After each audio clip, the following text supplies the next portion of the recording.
আসসালামু আলাইকুম, স্বাগতম জানাচ্ছি বিবিসি নিউজ আন্তর্জাতিক সংবাদে। শুরুতেই সংবাদ শিরোনাম, এরপর বিস্তারিত।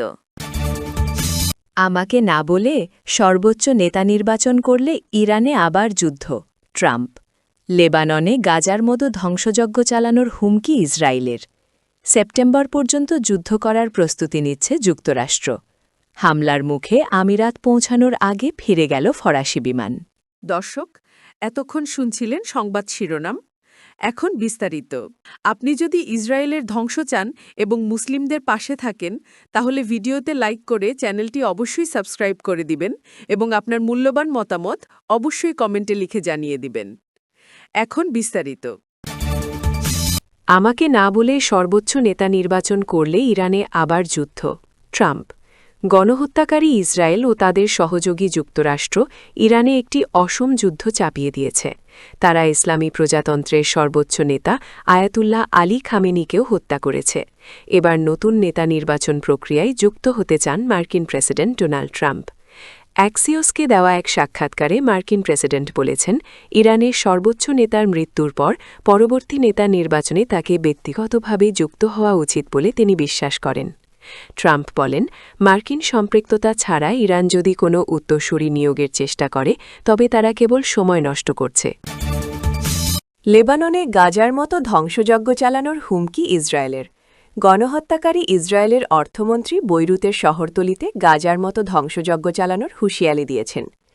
ইসরায়েলের উগ্র ডানপন্থী অর্থমন্ত্রী বেজালেল স্মট্রিচ সতর্ক করেছেন যে বৈরুতের সমগ্র দক্ষিণ শহরতলি, যেখানে শহরের লাখ লাখ দরিদ্র বাসিন্দা বসবাস করেন, গাজার মতো ধ্বংসযজ্ঞের সম্মুখীন হবে।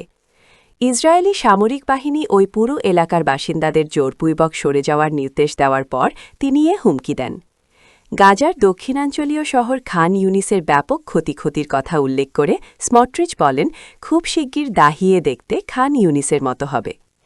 ইসরায়েলের উত্তর সীমান্ত পরিদর্শনের সময় এক ভিডিও বিবৃতিতে তিনি বলেন, হিজবুল্লাহ ভুল করেছে এবং এর জন্য তাদের চড়া মূল্য দিতে হবে।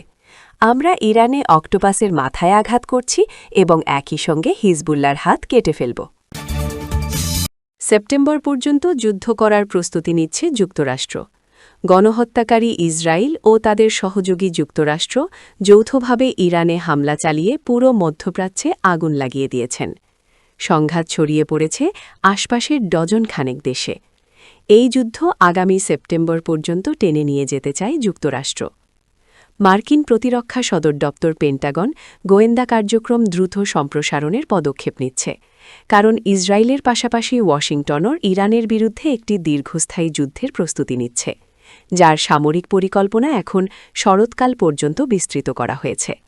বুধবার ৪ মার্চ মার্কিন সংবাদমাধ্যম পলিটিকোর এক প্রতিবেদনে প্রকাশ করা হয়েছে যে মার্কিন সেন্ট্রাল কমান্ড পেন্টাগনের কাছে ফ্লোরিডার টাম্পায় তাদের সদর দপ্তরে অতিরিক্ত সামরিক গোয়েন্দা কর্মকর্তা মোতায়েন করার অনুরোধ জানিয়েছে।